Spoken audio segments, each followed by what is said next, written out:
Very good evening to one and all. So just 5 more of your minutes, then I am done with everything. So this is the last presentation. It will just take 5 more minutes. So coming to today's case, I just have a 33-year-old female who has presented with complaints of thickening of the skin, mostly in the face, since almost 6 months. Nowhere she had any other complaints. It was just the skin which was bothering her. I just have a photo. That's the skin which she has. Mostly the thickening which she is experiencing in the forehead and mostly in the nasal area, in the cheeks, and even in the upper lip area. That's the complaint which she has, nothing else. Coming to history of presenting illness, she was apparently all right almost 6 months back until she has observed this thickening of the skin in her face with loss of wrinkles in the cheek and nose and the forehead mainly. She also had occasional history of joint pains in small joints of the hand, meaning polyarthritis. And there was no history of any color change in the fingers to the cold water, and there was no history of any hair loss, dry mouth, and other skin changes or rashes. There were no other history of cough or no history of breathlessness. There was no history of any abdominal pain, diarrhea, nausea, vomiting. Even there was no history of any recurrent fevers, no history of weight loss, no other constitutional symptoms. Coming to the past history, patient conceived in Feb 2024, which was an year back, after which she started experiencing joint pains in multiple joints initially, and they were also associated with stiffness, but it was very brief, less than 30 minutes, and it got subsided as she was the pain got subsided when she started taking pain medication, and the pains also used to subside when she used to work. And the pains almost lasted throughout the pregnancy, and after the delivery in November 2024, the pains disappeared, and that's the point where she started noticing her skin changes. Initially, she thought it was pregnancy related, so she didn't consult. But later, when she had a curiosity about the skin, then she visited a local dermatologist, and he suspected to have scleroderma, and then he advised to consult a rheumatologist, for which she has come. Coming to the personal history, she consumes meat, she has a mixed diet, her sleep is good, her appetite is normal, bowel and bladder are also regular, her menstrual cycles were also regular. She is actually gravida 3, para-1 and living 1. She had undergone 2 MTPs, both of them were unwanted pregnancies. She didn't want to conceive and she didn't want to continue the pregnancies further, so she had an MTP. No significant family history was there. Even on examination, she was moderately built and nourished, conscious, cooperative, well-oriented to time, place, and person. Pulse with 82 beats per minute regular, blood pressure of 110 by 70 mmHg, SpO2 of 98% in room air. She had pallor.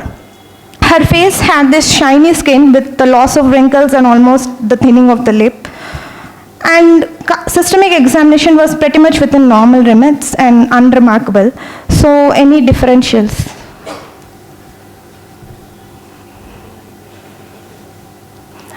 Her only complaint was she was a 33-year-old female, presented with complaints of thickening of the skin in the face, almost since past 6 months. Like she has noticed from past 6 months. There was also polyarthritis. Yes, ma'am. There was also a history of joint pains, which was mostly attributed to pregnancy because she had those complaints when she was pregnant. So she didn't have arthritis now? No. On presentation, no. On presentation, she denies any joint pains. Only the history was there. Any history? No, ma'am. Yes, maybe scleroderma mimic. I want to rule out some mimic in this patient. Sure. And sometimes Raynaud's phenomena is not a feature of scleroderma mimic. Sure. The thyroid was normal. Thyroid. Yes, I'll go first. She didn't have any symptoms of thyroid, hypothyroid. No symptoms persist. So, of course, one of the differential was scleroderma. Coming to her investigations, Her complete blood count showed a hemoglobin of 12.8 with a total counts of 10,830 with a new NLR ratio maintained 65% and 25%.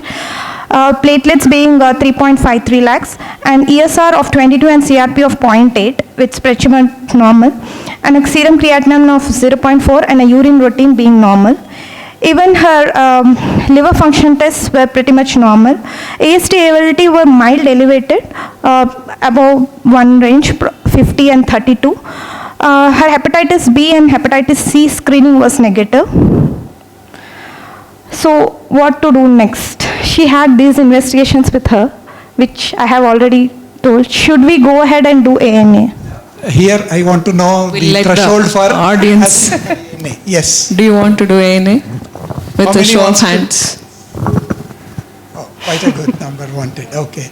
What about the people at the back? You want to do ANA or no? Okay, they don't want to. Now, I think probably the lesson learned from the previous case, probably yes. I think many have raised their hands. Please go ahead. So, sure, we have done an ANA which was positive, 4 plus strongly positive in a titer of 1:40, 1:100, and with a nuclear speckle pattern, and a rheumatoid factor we have just screened because she had a history of arthralgia. Next, we went with the scleroderma profile, which was almost negative to the entire panel of antibodies, which I have written there. Then we went ahead and did a ANA profile, which was showing a borderline positivity of MI2 and a borderline positivity of Smith with a strong positivity of SNRNP. So the rest of the antibody panel was very negative. So we concluded her to be having a mixed connective tissue disease based on the pattern of the profile, probably overlap. Then we went ahead and did the chest X-ray, but it was pretty much normal. Then this is the PFT which we have went ahead and done because of the antibody being positivity. She didn't per se have any symptom of breathlessness or any cough, nothing was there. It was just the antibody for which we have done the testing, which showed a restrictive pattern with a very low DLCO. Then we went and did a HRCT, which was showing ILD, a UPI pattern, a UIP pattern. And we have went ahead and done a 2D echo, which was pretty much normal. So here we concluded her having a mixed connective tissue disease. The ANA definitely helped us to pick the disease. Of course, the UNRNP helped us to pick the disease even in a very early stage because of the antibody was positive. So we went ahead and screened for her lung involvement. So, and we advised her to start on the immunosuppressive therapy.